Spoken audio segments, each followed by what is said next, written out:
Bapak, di mana letak yang Bapak bilang bahwa Bapak mencintai rakyat Bapak? Lagi ramai jadi bahasan, baik di media sosial ataupun media nasional. Pesohor Deddy Corbuzier dilantik sebagai staf khusus Kementerian Pertahanan. Padahal katanya lagi efisiensi anggaran. Di sisi lain juga viral cerita korban yang di PHK sebagai imbas dari pemangkasan anggaran lembaga. Kita diskusi.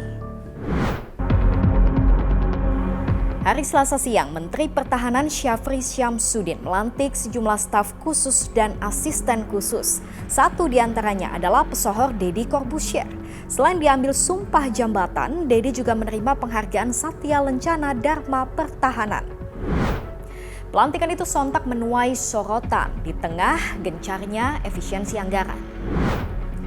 Gaji staf sus menteri setara dengan PNS golongan 4E dan 4D. Gaji pokoknya hanya berkisar 3 sampai 6 juta rupiah per bulan. Namun tunjangan kinerjanya mencapai 20 juta rupiah per bulan. Dengan hitung-hitungan ini, Deddy Corbuzier artinya mendapat total gaji dan tunjangan senilai 24 hingga 27 juta rupiah per bulan. Ditambah lagi dengan fasilitas staf sus meliputi mobil dinas dengan standar setara pejabat tinggi negara, rumah dinas yang layak dan jaminan kesehatan bagi anggota keluarga.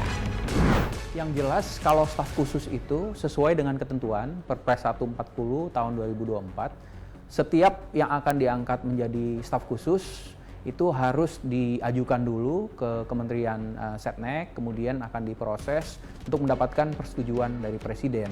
Kapasitas beliau, kita tahu beliau punya sebagai influencer, punya banyak follower, kemudian engagementnya juga luas.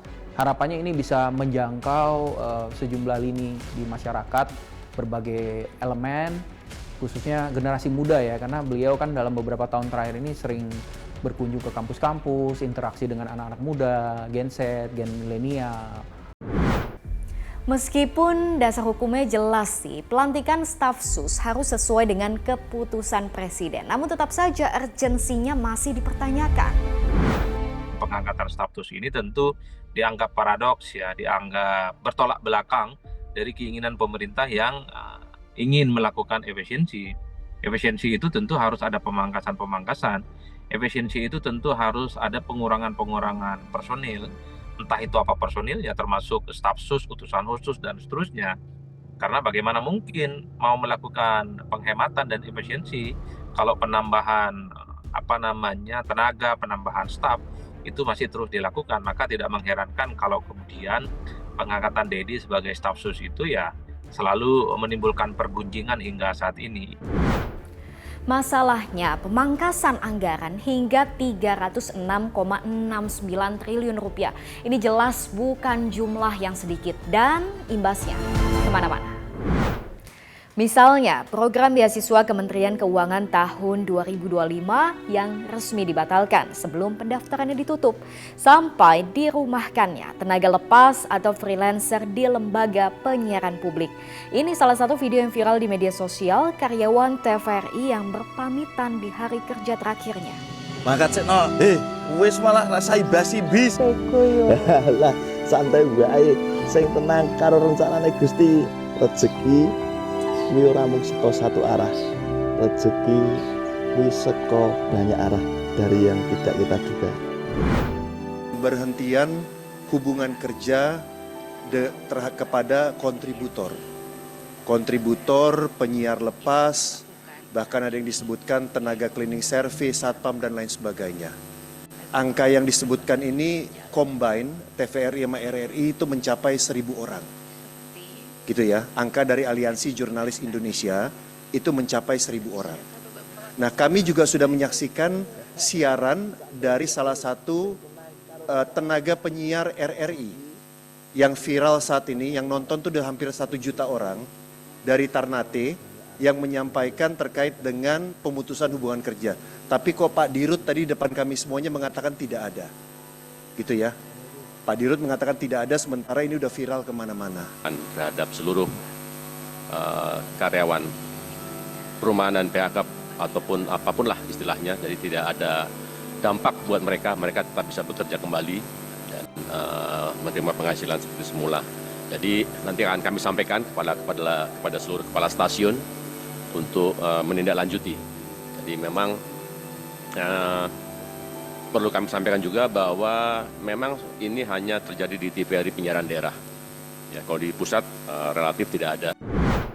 Meski sebenarnya sudah ditekankan berulang kali kalau anggaran kebutuhan pegawai itu tidak termasuk dalam sasaran efisiensi. Tapi pertanyaannya, sudahkah terrealisasi dengan tepat? Perlu kami tegaskan, tidak ada pemotongan anggaran untuk bantuan sosial. Tidak ada pemotongan anggaran untuk kebutuhan pegawai. Tidak ada pemotongan anggaran untuk pemeliharaan. Dalam artian seluruh kebutuhan kerja normal.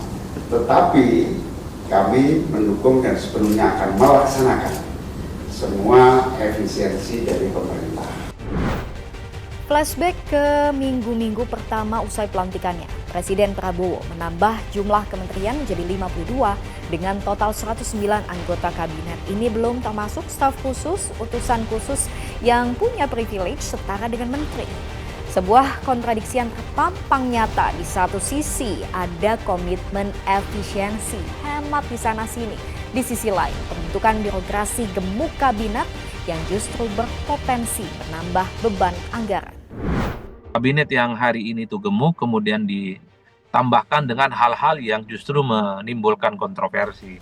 Itu yang saya kira memang tentu tidak kondusif karena apapun. Segala sesuatu yang terkait dengan pejabat publik, terkait dengan pemerintah, terkait dengan staf sus, pastinya akan menjadi pergunjingan publik. Katanya penghematan, tapi kok nambah staf sus?